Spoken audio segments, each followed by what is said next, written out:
You're tuned in to RX Radio. I think there's a lot of like misappropriation in terms when it comes to this word. Like, cool business is like it's on a PayPal account and like a Gmail account that you've really tried to rig up to be legit. Yeah. Like prestige worldwide training at yahoo.ca. And it's, right. And it's just like, I mean, you see people's appetite or passion for the industry that they work in, because I was told this at the beginning. I don't remember who told me. It's like, you want to ruin a passion, make a business of it. Yeah, but I think that's only true of people, and it's hard to gradate passion. It's hard to like, well, I'm more passionate than you, but it's also not, because it's really tied directly to how much bullshit you're willing to put up with.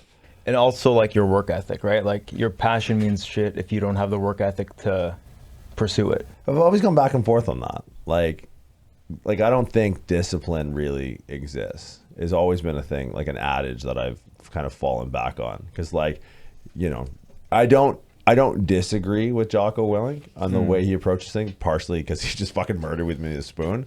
But I think the idea, like, I definitely agree that discipline, like that discipline freedom thing and extreme ownership, I agree with all that. But I also think discipline is just a balance of things you love to do.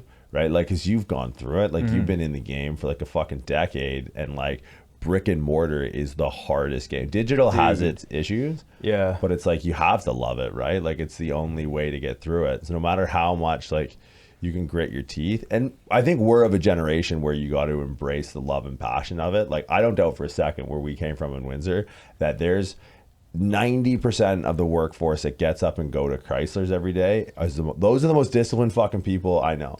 Guys that drink on lunch break. Dude, I never thought that probably needs more discipline than us. Because how could you love it? Yeah, like I don't think of my job as work. Like, yeah, is it stressful? Hell yeah. You guys know the stress of this job. But like, do I ever wake up and say like, man, like I hate this? Even on like my worst days where I'd be working like 16-hour days from 5 a.m. to 9 p.m., I never really questioned that. Yeah. You know? I think it's a luxury, right? Like I think to be able to create something out of a passion is a luxury that our generation takes for granted. Absolutely. Right? Like we didn't have a choice. Like especially you take a first generation immigrant family, move to a place like Windsor, the only job you had, but even that, maybe you could even say that like they have a love for their family that drives that outside of the scope of discipline, because there's no one did that for themselves, right? No one goes like, because Chrysler does this weird thing, I don't know if you know this, that shifts are 12 hours, you're on days or you're on nights, and you know what time the shifts start? 7:37. I don't know why they do it, but it always seemed like the ultimate like mind fuck. And like you finish at like 3:33. Yeah. What's the deal with that? I think it's just an ultimate fucking flex. Like it's an ultimate puppet move. It's like, we're not even gonna round this. Don't show up at 7:38. I'm sure there's some elaborate like efficiency thing for that. Sure.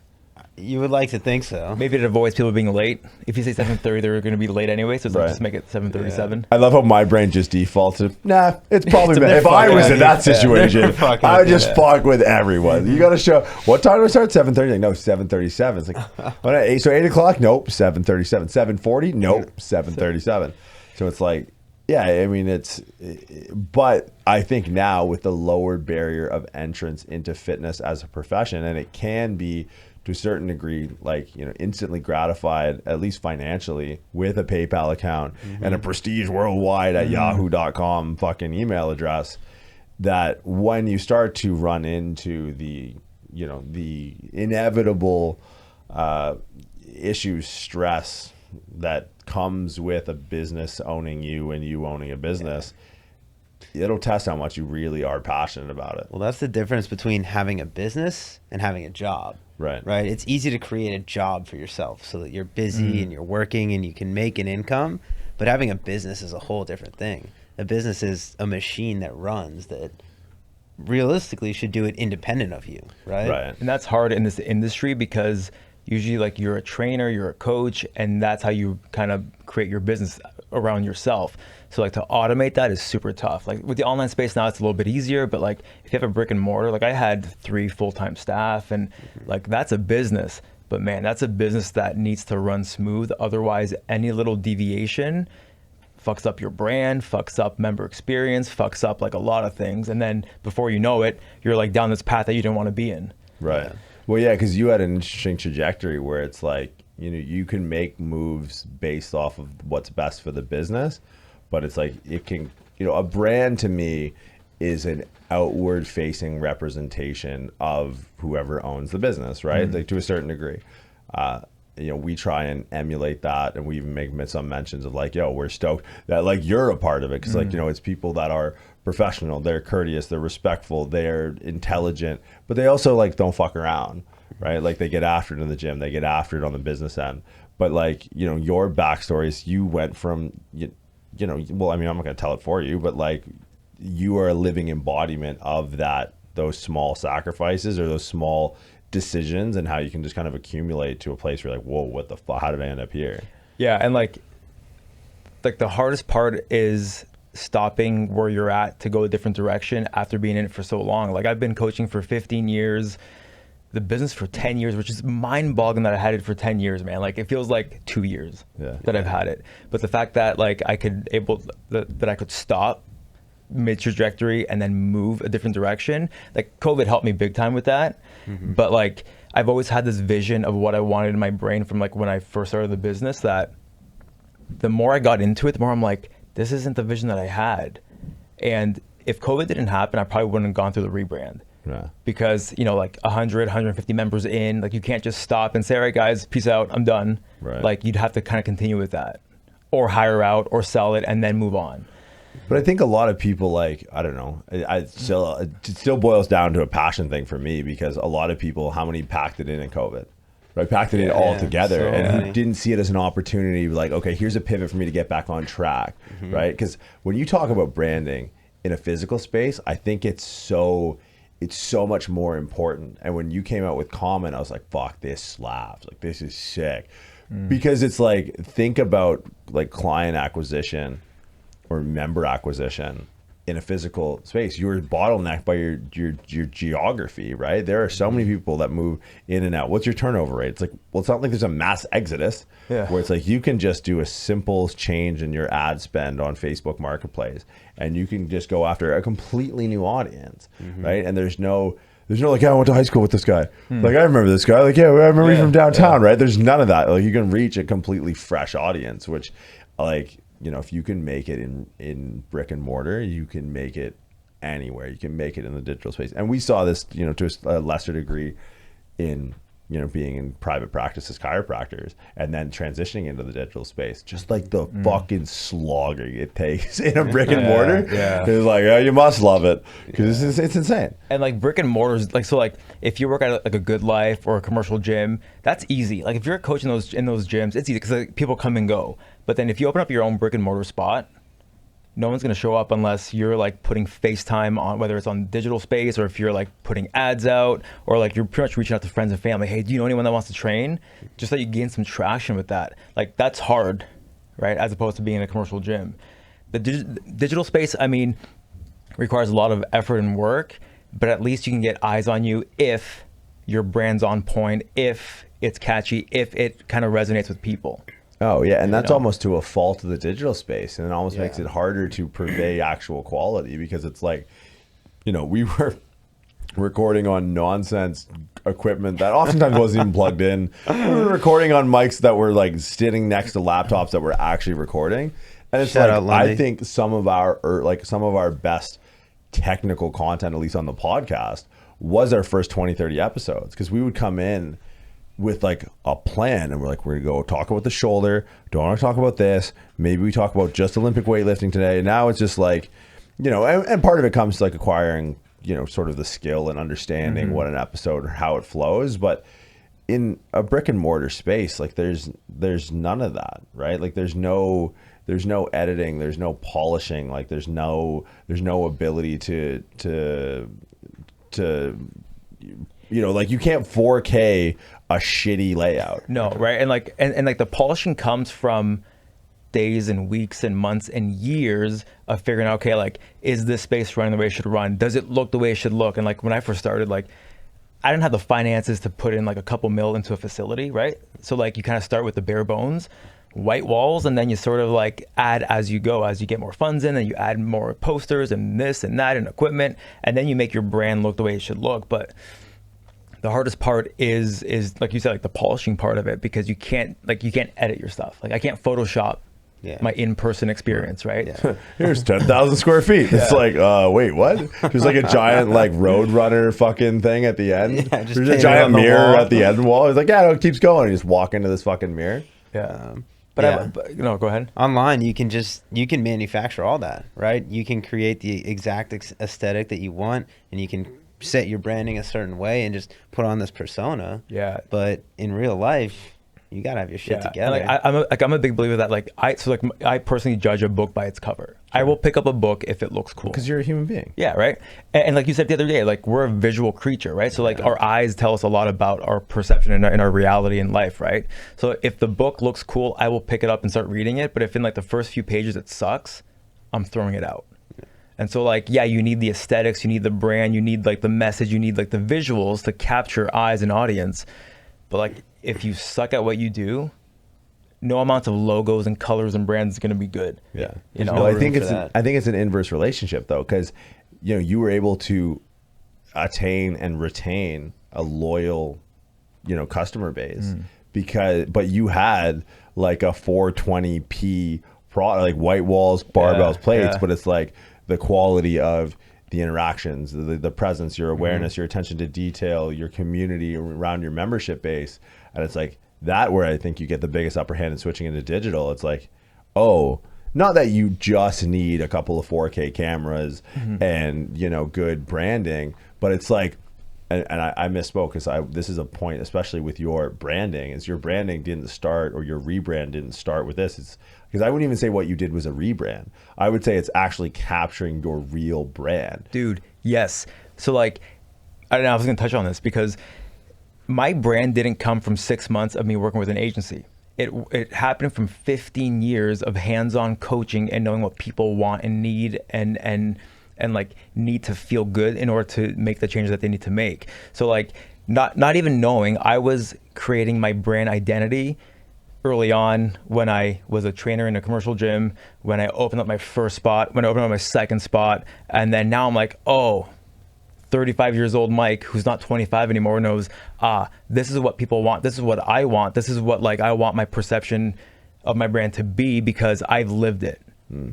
Versus me being a first year trainer, gets a certification, reads a couple articles online, and then goes to like 99designs.com and gets a logo done that looks the exact same as everybody else's because there's no like identity behind it. It's just a cool logo, but not even cool. Yeah, there's no staying power to that. And it's and I even found myself just there misappropriating the word branding, right? Because branding is often, and we've gone through how many fucking pre-script brands have we done? And it wasn't until this is the longest time we've stayed with a current iteration of a logo and differentiating between a logo and a brand.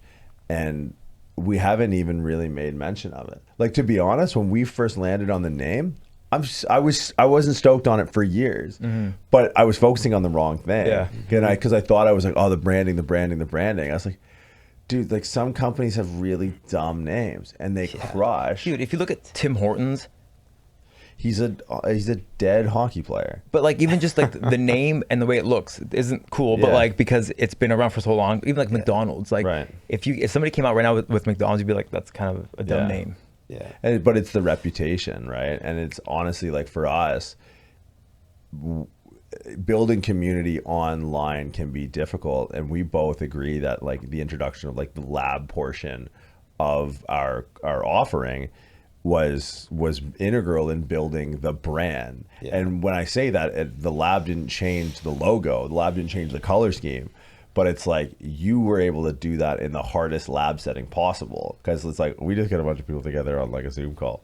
Yeah. And it's been iterative in the but like you had people, because all we need to do is like, hey, have a shirt on, pants kind of optional, unless like no like showing that.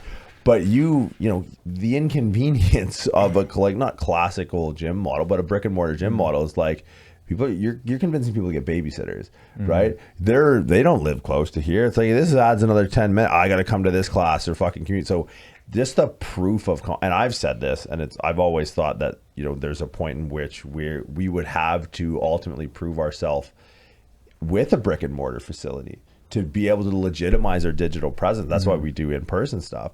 But it's like you've brought the essence of what works in person and brought it to the digital space. Yeah, like even now as I get into like my Rebel series and like the online programming side of things, it's like, okay, like I know what people want in an in-person setting. How can I take that in-person setting vibe and create it online? And so like right now, like I'm testing it out right now to see how it works in the next like couple of years. But like what worked really well for me in the in-person vibe, and it's what made every client say, yeah, your trainer that you hired is great, but he's not you. Right. So I'm like, okay, how do I create that in an online space? So yeah, I can go on camera on Instagram and pretend like I'm some guy, or those that buy my product, I can actually show them that I'm that guy. So like all my videos are like tutorials of every exercise, and it's like fucking 5-minute long tutorials of the exercise, explaining it the way I explain it, with like some jokes in there and shit to make it more personal, as opposed to being like a nerd with it. And then like also like the coaching touch points. People want to hear from me. People want to pick my brain. The nuances in the coaching of that individual, right? Like you say it yourself, like you don't program a human, you coach a human, you program a computer, right? Yeah. So like anybody can make sets and reps. Cool. But like I'm more interested in like the nuance of like, hey, like if you're going to book a call with me, ask me the questions that you want to know about, not what you think I want to know about. Right. You know what I mean? So I'm going to test it out right now if my theory is right or not, but what did you find more challenging? Like, and I guess it's hard to compare. It's like, you know, Jordan or LeBron is like a classic debate. It's like, well, you know, it's a different game, man. Like, it's a different game, but LeBron's a beast. Like, and this reigns true in this comparison, but like the challenges faced as an early day brick and mortar trainer at the beginning of your career, can they compare, or is it a generational divide like the LeBron Jordan thing? How does it compare to the challenges faced now, like embarking on the digital space? Because I feel like you're like you're the collective voice of the fitness industry right now. Like what, like how you're navigating this, and the struggle. I don't want to say the struggles, but the opportunities that you're coming across now are like a meta story in the fitness business space. I compare it as like they're parallel, because brick and mortar 2012 when I first started, online 2021, so it's almost like a 10-year difference. Like I kind of say it's like people always run their businesses like it's still 2010. It's 2021, man. Like you better wake up. Like you can't run a brick and mortar like you did 10 years ago, because things have changed. So like how are you adapting to the online digital space? If you don't, like, especially with COVID, right? Like if you don't have a digital component to your business as a brick and mortar, you're probably missing a lot of funds coming into your business, right? But like for me right now, it's like I had 2012 starting brick and mortar. Okay, cool. I did that, and that was difficult because I had to get people in the doors. I equate that to the same as right now. It's like I'm rebranded into the online space. I got to get eyes on me now. Yeah. So it's like parallel. It's the same thing, just different space. Now the thing I find is the concessions you made in the brick and mortar space ultimately helped your business. Yeah. Right. It helped your bottom line of your business. Yeah. Now with the, you know, the open market, because like, you know, you were like, yo, I got to a point, man, where it's like, I'm kind of stressing because like when I go to work, it's like kind of just soccer mom. And this is what I tell people, like when we run this back all the time, it's like, how many of you people train like middle-aged women or old people? And like everyone raised their hand. I'm like, you know why? Because those people got money. But now it's like, and this is why I like the brand. And I say brand on purpose, because this is actually like your logo is representative of your brand. But it's like, I think people can get down on themselves when they make these concessions. It's like, yo, any port in the storm, man. Like, yeah, you want to run a business, you want to feed yourself and something that makes you passionate about. And this is where I always bite back with people that are like, oh man, like he sold out. It's like, no, he made the ultimate sacrifice. He loves this enough to train fucking soccer moms to not, you know, I'm not going to fucking pack it in. It's like old school powerlifters are like, you're not hardcore because you stretch and shit, you bitch. It's like, but I'll do this when I'm 40 because I love to do it. It's like you guys just think you're tough and into it because you don't do it. It's like, you know, the real flex is like go into those places you don't want to make it viable, to be able to tell a story in 15 years of the industry. Yeah, like I don't look at them as concessions, because like you just got to do what you got to do. And like I actually like people for the most part, right? Like I always say, like I hate people, but I love humans. Right. And I love the human interaction relationships that you build. Like all my clients stayed with me for like 6-7 years, right? Like they never, like the turnaround was pretty low. And like I think it's worth more. Like that sounds like a lot to anyone who's been in any business, but you got to understand. So when did you open your brick and mortar? 2012. 2012 in Windsor, Ontario. It's like, if I had to say, like, if I had to advise or maybe set a scenario of like the worst idea for like, hey, I want to make a not profitable business that'll fail for sure. Yeah. It's like, oh, I got you. Make a gym in Windsor, Ontario in 2012. And that was unheard of. Like when I opened up, it was me and another guy that had this like little studio personal training facility, right? Like it was unheard of then. Like there was no F45, there was no Orange Theories, there was no like CrossFit was what, 3 years old, so boxes were just coming out.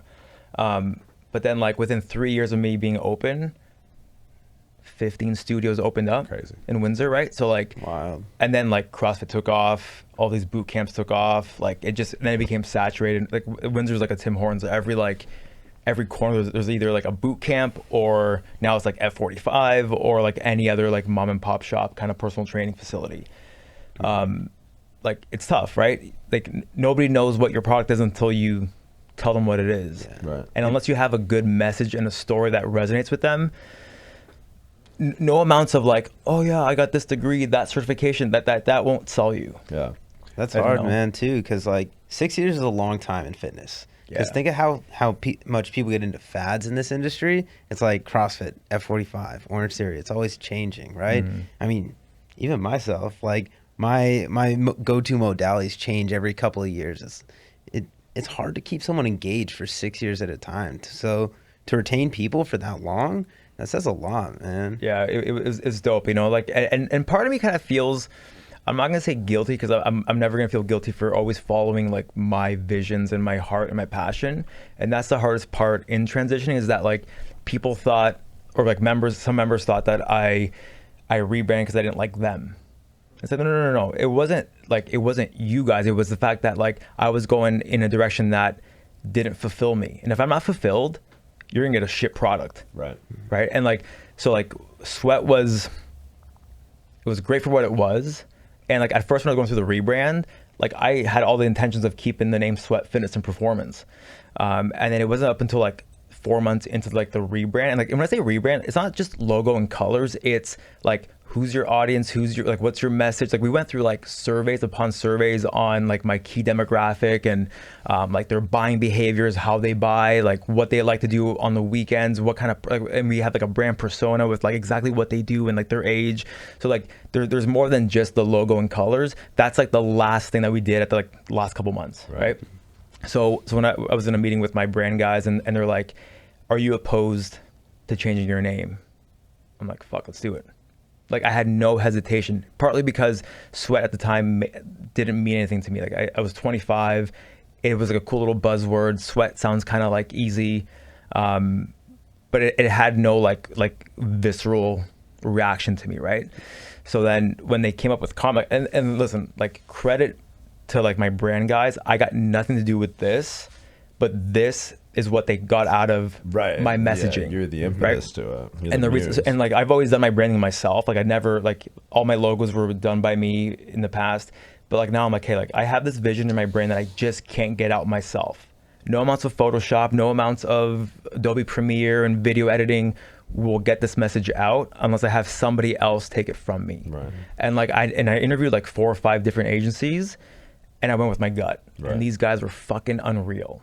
Everything I said, they took, and they gave me 3 name topics or names, and I'm like, that's the one. I look at it like translation, right? Like, if I talked about this the other day, like I don't speak any other language. This is how I speak Turkish. I just speak English way slower, louder and slower. So it's like and I think a lot of people feel they feel that as a slight against their potential business acumen and not being able to develop and nurture their own like logo, but also like you reach a certain point in business where likely you're, at least in this space, where you're specialized enough in what can generate revenue, generate value, and then it's like, okay, I need to look outside myself for someone to translate, right? I need to translate my passion to the audience, right? And that's part of business that a lot of people miss. And I think when we talk about, like, I'm just going to say branding, because I think rebranding, I think you finally arrived at your brand.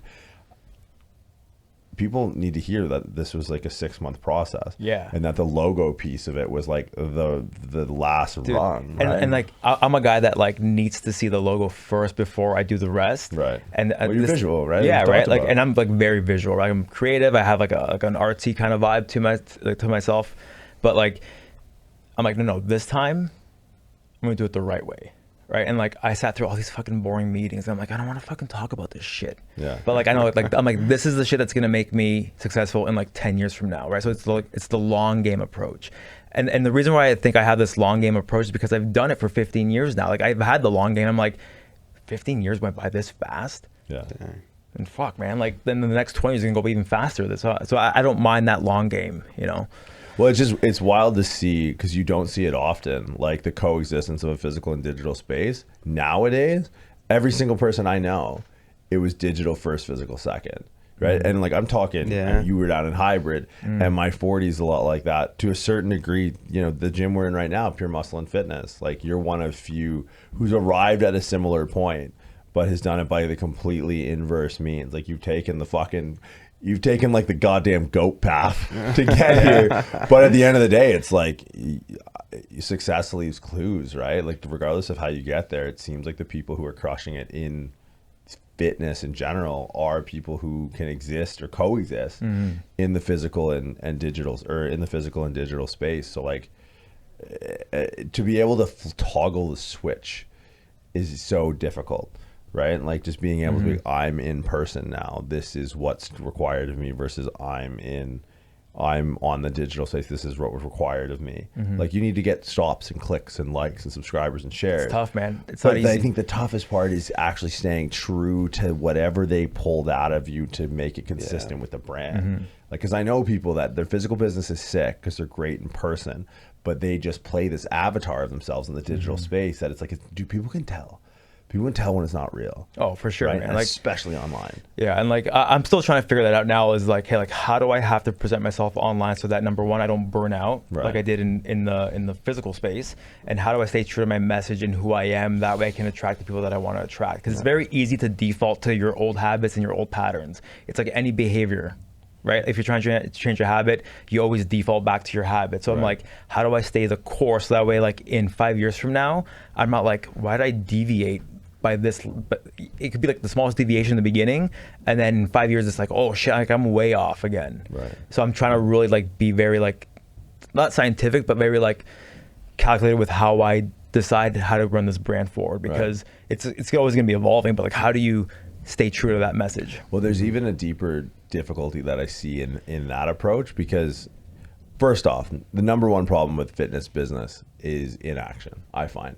Right. And we can, especially when we start to, and we see this a lot with more like cerebral coaches and the way they look at the exercise programming, and they want to purvey their passion through like being very mindful in the way they program. They want to offer the best product and service. It's like, that has always been to me, not a red flag, but something that I need to monitor and like train out of people. Like, I'm simultaneously telling you, like, hey, we should be very methodical and very forward thinking in the way we organize exercise. Like, the minutia can matter, but at the end of the day, it's reps and sets. But then at the same time, when it comes to business, like, yo, you got to make a decision, right? Like, you got to go. So I think a lot of times the coexistence of that too is rarely seen, especially in the digital space, because you can just go with no minutia, no thought process behind your product. And if you just can be first to market in front of the most amount of eyeballs, like, you'll crush. Especially if you sell out and like just tell people what they want to hear, which is lose fat in 2 weeks, like lose 20 pounds in 2 weeks, get jacked in a month. Like, if you sell out, you could probably make a ton of money. Yeah. But it's like, how do you still deliver the shit that you love to learn about, which is like the pre-script level 1, level 2, other certifications? Like, how do you take that quality and then package it so that anyone's like, oh, I get what he does, and for some reason it's different. Right. He's not telling me why it's different. He's not telling me about rib cage mechanics, because they probably don't give a shit about that. Sure. But it's like, this is a different program than so-and-so's program, right? And like right now, and I'm sure you guys see this a lot, even with what you guys do, is like a lot of trainers will get a weekend certification, we'll do a level 1, we'll do a level 2, or like any other certification, and then think their audience wants to learn about fucking mechanics of a squat. It's like, unless you're speaking to other coaches like you guys are, Right. nobody gives a shit. Yeah. Nobody cares. Yeah. And that's the hard part too, like differentiating and from yourself that you're not your audience, right? Absolutely. And that's been hard for us because like we're coaches and we have, you know, this education business, so it's putting stuff out, and we've actually had some great people help us with this. It's like understanding that divide between, you know, I think this is trash, and then having someone objectively looking at it going like, no, dude, almost like the translation with the branding and getting your message across. It's like you need to leave like a trail of breadcrumbs for people to arrive at where you are, right? And just going with like, you know, taking everything you know and just being like, yeah. And it's like, oh god, like I don't, well, that's scary. Like I just need the reps and sets, right? Yeah, and like I'm sure you guys also know this as well. It's like I don't use a lot of my knowledge that I've learned. I mean, like I'm doing PSL 1 and 2, and I did it. It's like, do I really need that? Probably not. No. But I wanted to, because I want to further and grow my own like personal career from like the fitness standpoint. Because like I look at myself as like, okay, I'm a coach first, business owner second. But now it's like it's always been kind of like the same, right? But like if I don't advance my own career from the fitness standpoint, then I'm gonna feel stagnant. And then when I get stagnant in that, then I'm kind of complacent with my business, and then it never goes anywhere. Right. And like how many coaches probably don't. And like that's part of your brand, because as I learn about shit that I never even knew about after 15 years of coaching, I'm like, oh shit, like that will readapt my brand to be a different message, and like it's always gonna grow and adapt. So I think like, I don't know where I'm going with that, but well, I think like, they feed off each other. Yeah, like right. And that's the hard part is like because we can teach some really hot, like I think higher level mechanics, but it's, you know, some people don't have the sense in which to know, hey, there's a difference between brand and a logo, and you got to cut your teeth for 10 years to actually know what your message is. And then, oh yeah, once you do that, it's almost like you can unlock the need for some of that education, right? People are like, all right, I'm smart. Do you have my money? Where do I go for the money and the smartness? I got the smartness. Lundy, do you have it? Where do I go to collect? And like, no more was this evident for me and this guy graduating chiropractic college. It's like, check it out. Yeah, man. Like, where's the cash at? Yeah. That's the thing, right? Like, so like part of the rebrand was the branding was a new website. But I knew, like, so like my expectations were so low when I launched this thing that I'm like, just because you have a website, and I'm talking to all like the young trainers that are starting out, just because you have a fucking Instagram and an online website, you're gonna make zero money. Zero. Unless you already have a huge, and even that, man, I know people that have a huge following that like, it's like pulling teeth to make $20, right? Or to sell a $20 product, right? So like, it's not as like glamorous as it sounds, right? So like, the website's cool, the logo's cool, but like, how are you gonna get people to know, like, and trust you? And I hate saying that because it sounds very like it's a very regurgitated thing. Know, like, and trust, right? Like I only buy from people that I trust and that I want to like listen to. And like I've known you for a while now, and like I follow you for a while, but like I only took PSL 1 and 2 like this past year, right? But like that was partly because I wanted to know what you were about, as opposed to just like everybody else that kind of like is a charlatan kind of thing, right? So I think you got to show people that you care, number one, and then over time people are going to buy from you, right? So like my long game in this is that like my audience right now, they're probably not going to buy from me in the next couple months, but like in 2 years from now, guaranteed they will. Right. And it's about touch points, right? And this is one of the things that like when you I think better arms you for the digital space when you come out of the brick and mortar. Like me and Owen did brick and mortar like in practice when we started, and we would meet every week. So there was a professor in school. His name was Ty Pence, and he was like one of the cooler younger guys. He slicked his hair back. It was kind of weird. I hope he lost that.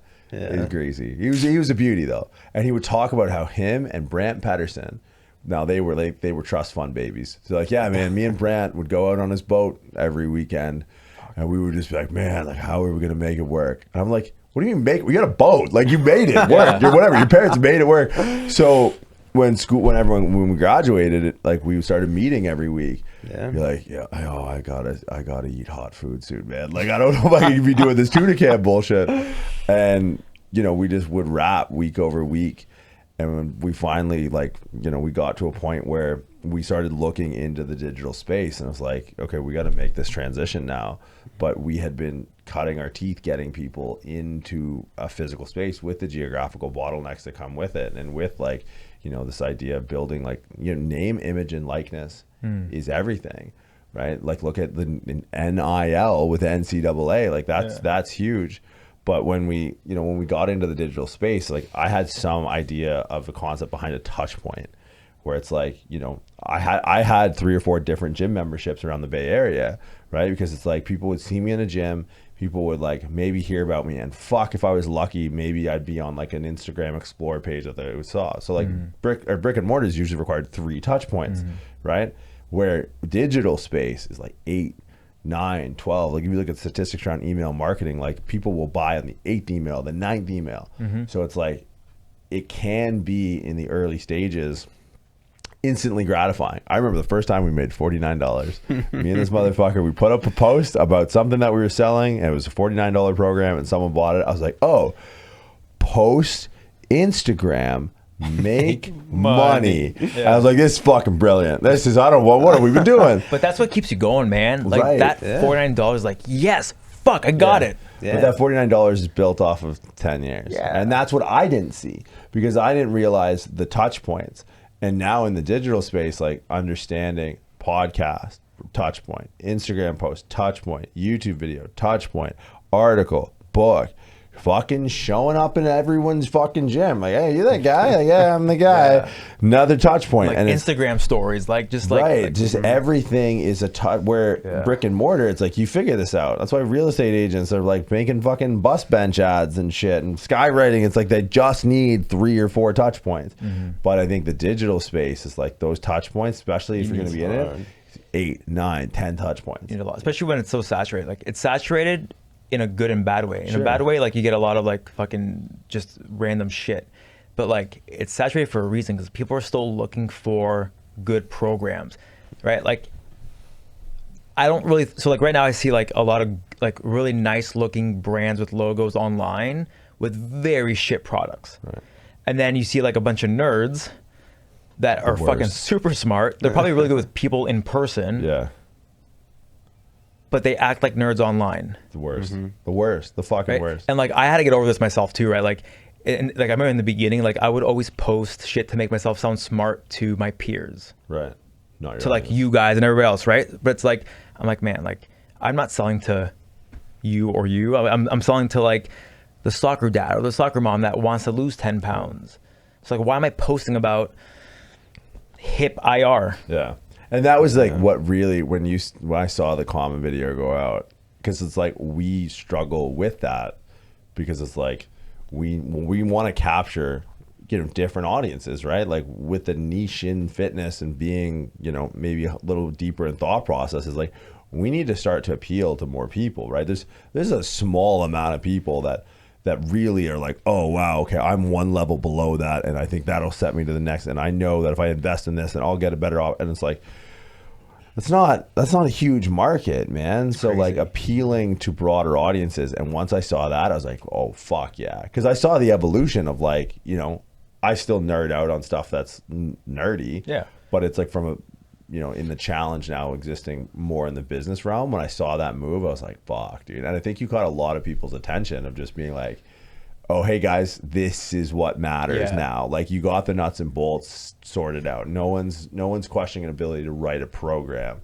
but it's like, let's start focusing on making this palatable at mass. Is like, and I think it's hard for like, and I hate to use the word, but I am one, and I've struggled with this. Like, it's hard for nerds to do that because I feel like, and I felt this, that it's their perception of selling out. It's like, how bad do you want it, man? Do you want it enough to fucking actually try and implement it? But you know what's cool with you guys? You guys both talk the talk and walk the walk. So like, I've been to certifications and other like type of programs that are just like very nerdy and very like professional. Like, you guys are very professional, but you guys are humans first. Right. You guys aren't like the nerdy type that have like PowerPoint presentations that talk endlessly about fucking random shit that you don't really want to learn. But you see trainers gravitate towards that type of cert because they think, if I know more about this, I'm gonna be a better success in my training. Whereas with you guys, like, part of your brand is just being real. The way you guys speak about things, the way you guys package and deliver your material, like, I've never seen that, and I've been doing this for 15 years. But I think that is the essence of a brand is that realism, right? Like, we didn't do. I think on record we have the most amount of certified people with neck tattoos that are certifiably insane. But it's true. Like, and Stu said it when he walked in, and Stu's got a fucking his neck blasted, and Killian's got his fucking chest blasted, and you got your ribs and everything blasted. Like, we have to be the most per square inch covered with tattoos group of people who go like, all right, abduction, adduction, flexion, extension, internal rotation. And it's crazy, but I think that is ultimately like that. When you say that, that's what we're after, right? Like, it's the read between the lines of what we're teaching, because it's like, yeah. And I've had corporate contracts where they're like, yo, you said what? I was like, dude, you're in downtown Toronto. Like, you can't say that. I'm like, sorry. Like, okay, you can fire someone else. Yeah. Like, we'll never, ever, ever have polos. Like, if I ever show up to a seminar wearing a polo tucked into like, dude, I'm walking out. And like, there's no, call the cops. I'm signaling that I'm in duress.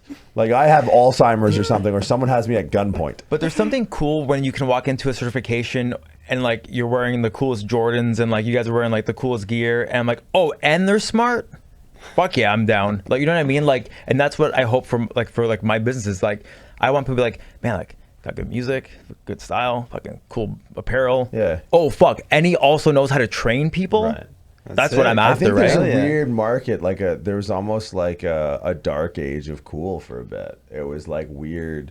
The early 2000s. You think that was what it was? It was this like functional TRX fitness shit. Yeah. And listen, man, like I made money off of functional fitness. Yeah.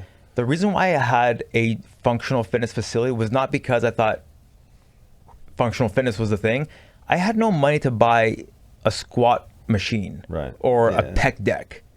So I'm like, yeah, kettlebells are functional. Yeah, train this way, because I'm like, no, man, like I didn't have the money to finance machines, right? So like even that opened up, like even just like the prescript opened up my eyes to like, oh, machines aren't bad. Right. But like the early 2000s was all about like TRXs, Bosu balls, kettlebells, and all that shit. It was like a revenge of the nerds thing. Yeah. It was like, if you were Jack, like if you had style, you're like, he mustn't know enough, because like rather than buying like, those are tight. Oh, by the way, I saw those today. I was like, yo, those are on the money. So when I was in Miami, they had suede red ones. Nasty. And I'm like, I want those. They don't have my size. I saw a pair of black and gray Jordans. I'm like, I want those. They don't have my size. I'm like, you just fucking Miami. Like, you guys have nothing here? But those so I'm like, so these were my consolation prize. Those are yeah, they were dope. But yeah, it's like people would look at that and be like, well, he was too busy looking for the size of shoe that fits. He should have been studying biomechanics. Yeah. This guy over here has bifocals and he's 23, hasn't seen sunlight in 4 months. I'm gonna train with this guy. Where it's like,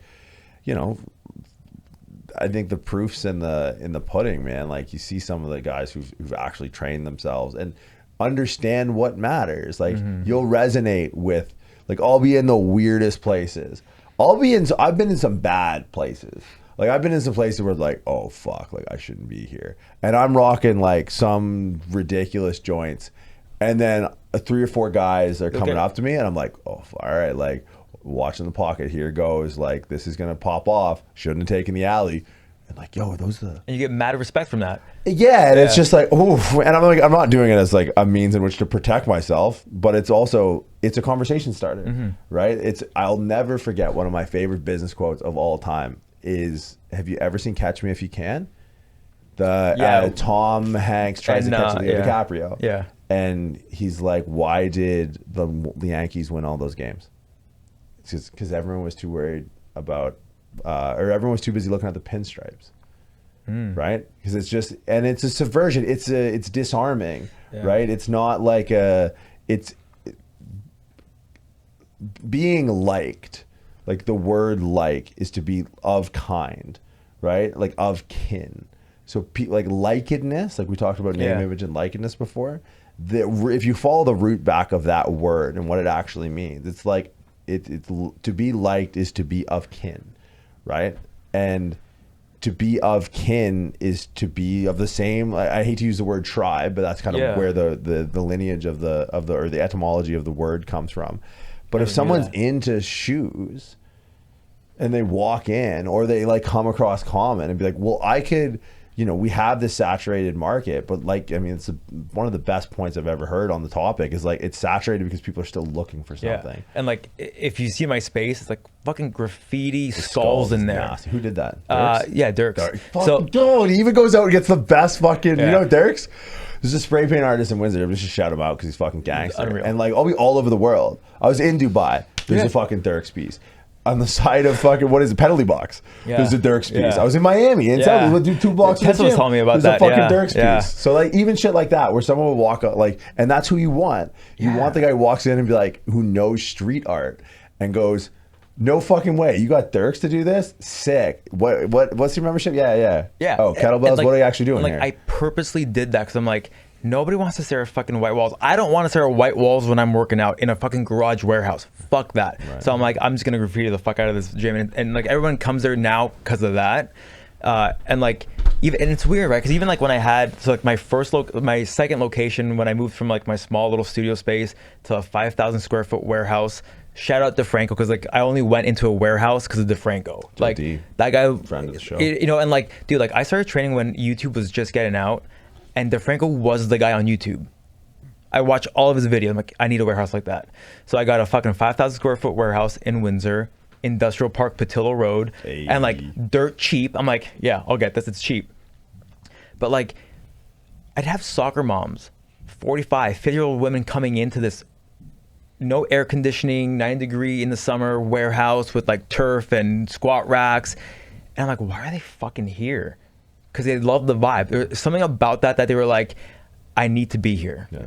And I don't know if it was because they probably weren't getting that fulfillment from elsewhere and they wanted to kind of feel part of something. I don't know. But like, whole lot of divorcees. That's a whole other podcast. We're not getting into that. But so it's like, it's funny how like people want that. And this is how I sort of talk about branding. It's like, because our product is intangible, you can't like put on a shoe. You're giving someone a feeling and I don't know what it is about that, but I can't stop going there because it makes me feel like a badass. Just like when we were Nikes, I'm the fucking coolest dude when I walk into this gym. You are. Those are gems. So I'm like, it raises your status, and some things can lower your status. So like, I forget who said this, but it made really good sense. I think it was I forget his name. Seth Godin. Do you know who Seth Godin is? I know the name. So he's like big in like branding and marketing. Super, like he's genius. He's cool. I think it was him. If it's not him, I don't care. I'm still saying it now. Welcome to the internet. But it's like, like if you buy a Ferrari, that might raise your status. But if your friends that you really are close with, or your family is like, why'd you buy that? That'll lower your status. Right. So just like it could raise, it could lower, depending on what people perceive of it, and if you are validated by that. So I want to create that, like, I don't know what it is, but I need to be part of that. Right. And you can create that in a gym physical space, just like here at fucking Pure. This is amazing here. Or you can do it on the digital space. And in the digital space, it's just as easy. And I say easy in the sense of like, it's simple but not easy. Right. Because like, as long as you have those touch points with the people that are buying your products, all they want to know is that you care and that you're like, fuck, I saw you do that. Good job. Yeah. It could be as simple as, hey, like you got 10-pound PR. Fuck, that's props, respect. And people want to be seen, Yeah. right? And like, but seen for like their efforts, seen for who they are. And that's one of the hardest things to purvey in the digital space that I think you can take from the in-person face, from the brick and mortar, right? Because it's like, what was it about that, you know, the Patella Road warehouse? They went there, and for whatever reason, they felt that they were seen, right? For the efforts that they put in, which is, you know, in a city like that, that's so big from a marketability standpoint, because it's like, they are seen as employee 3785 that better show the fuck up at 737. And that's something that I can't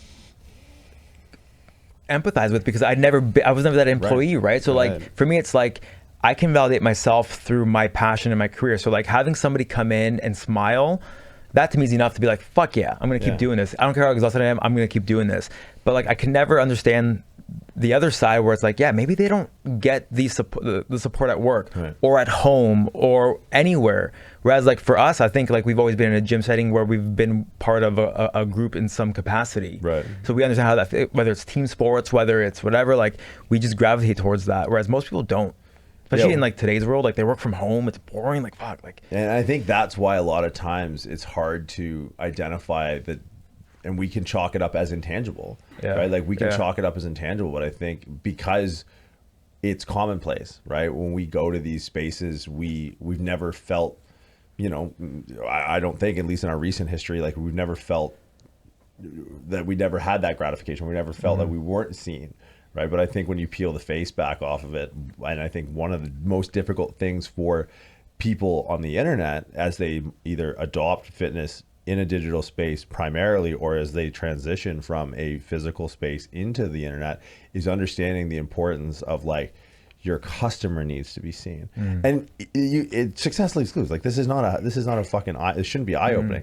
The best fitness websites or products, people who are making a lot of money, at some point they will have an Instagram page that is dedicated solely to their client's transformation, right? Whether they're throwing it up on theirs or they have another, every gym. And it's like, this is nothing new. This is a P90X, any weight loss, late night, fucking whatever. It's like, oh, the potential to be seen now. But like, it's as simple as if you go to a restaurant, what do you want out of that restaurant? You want the owner to come to your table and talk to you. Yeah. You feel like a fucking VIP and a badass when that happens. You're like, yeah, that's right. He's talking to my table, right? He might not even know you. But like, it's simple things like that that make a huge difference if you're gonna be successful or not, right? Like, people just wanna know that the owner is coming to me to talk. And if you're a nice guy, you actually wanna be there and talk to them. You're not gonna be a douchebag about it, right? So like, if you can show that you care and you want them to like be seen, fuck, you're gonna win. Yeah, and I think there's so much that we've talked about the brick and mortar bringing into the digital, but I think the digital has done so much for the brick and mortar, right? Like, I learned this from a cupcake shop, that the idea of making a space Instagrammable, right? Like, I find myself like, Instagram has done more for the cupcake than icing and flour combined, right? Like, but it's like, wait a minute, it's a space that I want to be in, right? And then that starts to, if that can permeate, if you have a brick and mortar, like, you know, I go to this cupcake cup because like, oh my God, like look at all the Nutella in this fucking cupcake. It's like, I saw that on Instagram. Or like there's some ivy wall with a fucking neon light. Like, dude, that's the new fucking spray painted wings, dog. Like if you need to have people show up and take pictures. But it's like, you see this winning in digital spaces. It's like, well, we can learn from digital and the brick and mortar. Right, like I don't think brick and mortar will never be dead because there will always be a need for people to be seen. Of course, man. Like that's why like I made this space on purpose so that people want it. Like it's Instagrammable. You said it perfectly, right? So sad. And like even now, like so even now, like my whole model now is going from like, yeah, I want to be online and like, yeah, I have a space. Why not use it? So like I have trainers that, hey, like if you want to rent out space from me and grow your business, I don't care about competition. It's not competition. We're all in the same boat. Right. If I could help people grow their business in my place, because like, you know how hard it is to fucking pay bills, pay rent, do this, do that. Like, dude, it's a stress. Like it's the only thing that makes me question, do I want to continue doing this? Right. But like, if I can help someone else improve their career just off of using my space, go for it. Like use it take That's your just videos. for you too, right? Yeah, That's yeah. better than like going in and throwing the 4 doors or the 4 screws in the Chrysler for someone else, right? Yeah. At least that stress is for your personal growth. Yeah, And good it's point. And it's a stress that you're choosing. Yeah. And I think that's the ultimate, right? Like control, the illusion of control, the illusion of choice. Like I think people want to, and fitness is a very, very strong indicator of this. Like people want to choose their struggle, right? And that's part of the comfort of living in the Western world, is the dilemma that comes with people not having a struggle allocated towards them, but the freedom to choose their struggle. Yeah. Right. And it's like, you know, I don't want to go down like a tangent on it, but with the COVID thing, I think that's one of the things with the vaccine we're seeing. No, let's fucking talk about it. No, that's not, because you have a really good brand, and I'm stoked off the Shit's direction about of to this. go down. And I'll just cut the point. But like, I just think a lot of it is the fear that comes with that, right? Like the fear that comes with the perception of the lack of control. And it's, I thrive on lack of control, dude. Like, but that's freedom. yeah, Right? Yeah. Like I always think of like the Joker is a weird anti-hero, because I think he shines a lot of light on some truths that people are afraid of, right? And I think one of those things is that the illusion of control is predicated on fear.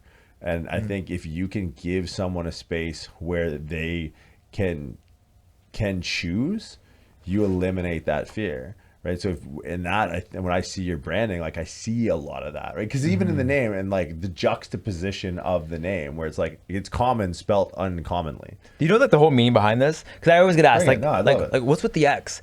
Do I pronounce it Commxn? You're fucking stupid. But it's like, funny because you know it's common, right? So like when we were figuring this out, like my mission is like we prepare every human for life's most meaningful pursuits, right? So like your pursuit's different than mine, different than yours.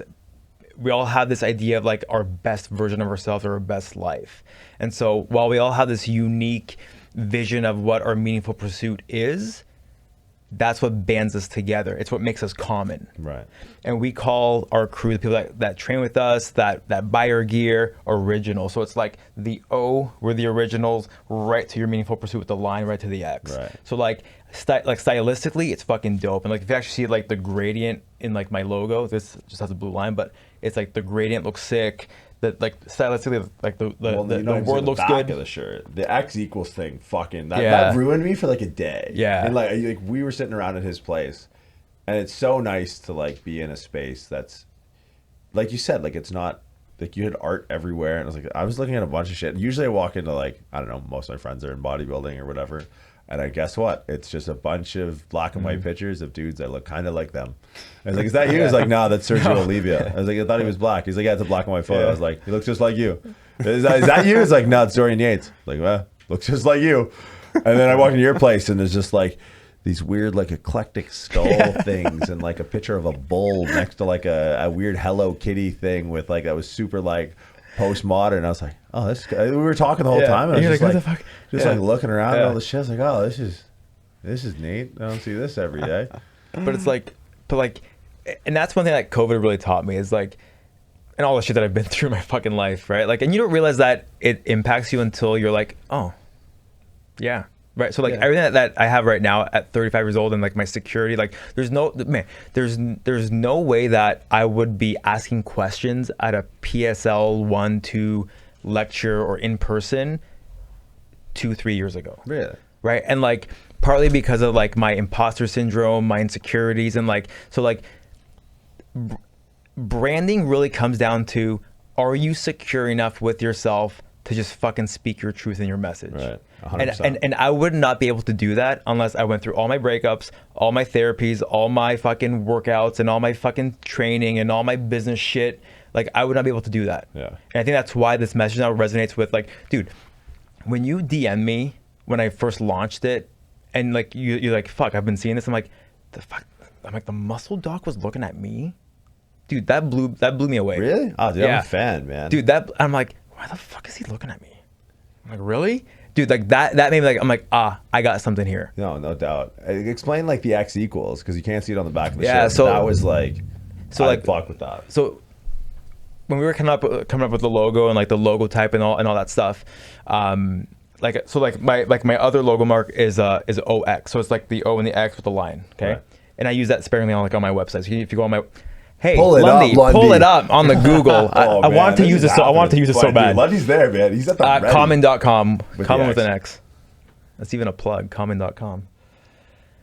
That is sick. So if you kind of scroll down, like the OX there. Yeah, so that's my logo mark, and like that's flipped upside down. But usually it's like horizontal. But like, see, it's the OX right there. But like the X equals is kind of like part of like my apparel line, where it's like, hey, like we all have a meaningful pursuit. What's yours? Yeah. But it's a very simplistic, just like X equals. Right. It's right. The variable. Yeah, it's a variable, right? But like, I wanted something that was very. It's that Dirk's painting too. So that one there. So a couple guys from Toronto came in and helped them on that one. That's fire. But the original ones were really cool. That Dirk's made. But like even like in the branding, it's like one of them's like like status quo, never, only rebels. And like when I say like only rebels, dude, I got some fucking sick stickers for you guys with only rebels. I don't have them here. I have them like in my bag. Gotcha. But like when I say like we're rebels, I don't mean in the classic like we're gonna like cause havoc. Yeah, it's like rebel against yourself. Rebel against your complacent self, the person that doesn't want to take action, the person that just fucking like wakes up at 7 a.m. and complains about the weather, like rebel against that. Yeah.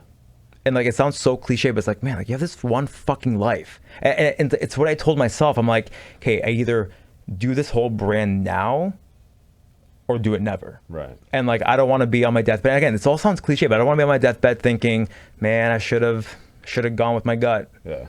So it's like rebel against that version of yourself, because when you rebel against that, you fucking do the coolest shit.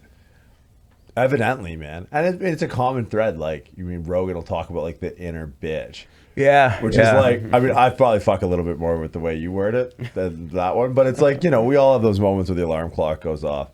You're like, ugh. Or like, I don't know, on the business end where it's just like, there's a bunch of shit you don't want to do. Right? Like, but at the end of the day, it comes down to like, well, if you want the end result enough, then you just like this. Yeah, it's definitely a resonating message, but it's interesting to always hear, because other than that, it's just a logo. Like, it's a cool logo. Yeah. But with the story, it's a great brand. And that's what like I'll be honest, like I kind of fell out of love with sweat a while back. Yeah. Especially when I moved from my warehouse to like where I'm at right now. It was a weird transition to take what I had in Lakeshore with a 5,000 square foot like warehouse with like 2 big garage doors. And like I still have a garage space. I have like 3 bay doors, but it's half the size. But something like was lost in translation when I went from that warehouse to that. So I'm like, sweat doesn't make any more sense to me. Probably because I was in a different spot, like maturity wise and like just who I was from like when I was 25. But I'm like, something's got to give here. And like, dude, I hate COVID, but it was fucking sick because because I got my sleep back, I got my health back, I got my happiness back. Right.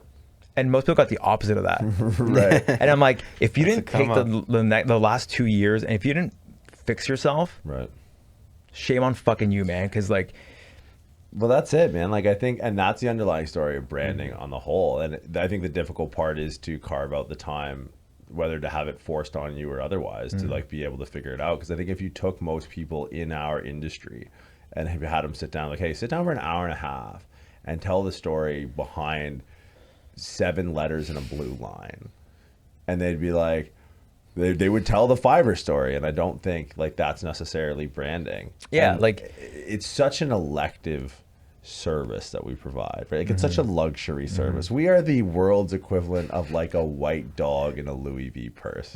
It's like, I have money for my bills, my cell phone, my place I live, the car I drive, the food I eat, the travel.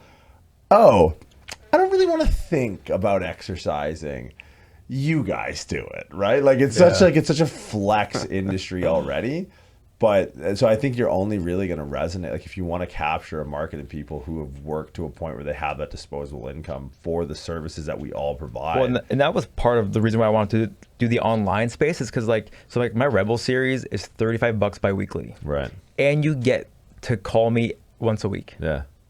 Fuck, 3 times a week if you want to. If you're into it, I'll fucking give you every day if you want it, right? But like, I want to give the same luxury as the soccer mom that pays me $100 an hour, Right. to somebody across the globe for $70 a month. Yeah. Canadian. So if you're from the US, it's probably cheap. It's probably $30 US at that point. But you know what I mean? So like, I wanted to deliver that same service at an affordable price without sacrificing quality. Well, I think that's another benefit of coming from the in-person to the digital, like the brick and mortar to the digital, where like a lot of people could struggle, and I've seen it time and again. My friends who have, you know, popped off in the digital space. You know, I have a friend right now who's selling his fucking sick ass gym because it's like there didn't have to be that in-person touch point. So I think in bringing quality and like, you know, a lot of people when COVID hit and they took a look at our industry, and you know, us and like hairdressers really took it all the old chin there. Like every last phase of opening, it's like, I gotta open the gyms up. It's like, well, dispensaries were open like fucking 8 months ago. I could eat on a patio, but or I can't LCBO. go train. Yeah, right. Don't get me started, I'm man. not gonna get you started, dog. But it's like, I think there's so much that, and we've been telling this, like we had some young coaches here this weekend, and the advice from all of like, I don't know, call us the old guard, was like, get your hands dirty, cut your teeth, get in person, get face to face. There's some smart fucking young coaches, man. Right, but they got to be smart dude. enough to know that this digital stuff is only going to be magnified to the efforts that they put in. This is an exponent, right? This is an exponent that sets your business apart. But what really is the base of your ability to operate in the space comes out of the brick and mortar, right? Can you understand the importance, the attention to detail of being seen, right? It's like, yeah, man, like picking up the phone and just having access to a guy who's also put everything else into the brand and business, I think is like, there's an underlying message to your story that is the story of successful online fitness business, man. Yeah, man. Like I couldn't have said it better myself. Yeah, you're right. Yeah, dude. Well, thanks. I appreciate. I mean, you're down the street essentially, so I appreciate you taking the time. No, man, I appreciate you guys a lot. No, yeah, the absolutely. weekend, guys. If you want to reach out on the business side, I highly recommend it because it's like, you know, I think business in the space that we work at, and really, and I'm starting to learn this now. It is coming down to the stories that you tell ourselves, the stories that we tell ourselves, the stories that we kind of live, and then you embodying that through a business and you know, providing a service is everything. I think that's where most people struggle, is that. So, you know, just do a little wrap. Where can people reach out to you if they want to talk? Yeah, shop? so you can DM me at on my Instagram. So Commxn_original. Common is spelled COMMXN _original. My website is common.com with the X, of course. Email there at the bottom. Yeah, email is info@common.com. And man, I'm so happy I got a new email. Dude, my old one was info@sweatpersonaltraining.com. Yeah, it's a long one. And like I remember like calling like banks and shit, and they'd be like, "What's your email?" You know, info, and they'd be like, "How do you spell sweat?" Like, you don't know how to spell sweat. Yeah. Anyways, yeah, so I'm happy it's like info@common.com now. That works. It's clean. It's clean on and brand. simple. It's on brand. It's on brand. That's going to be like the name of the podcast. On brand. On brand. Yeah. All right, man. Well, I appreciate you taking the time. No, man. Appreciate you guys. We'll have you up soon. Yeah. Thanks Hell for yeah. having me, man. Thanks, brother.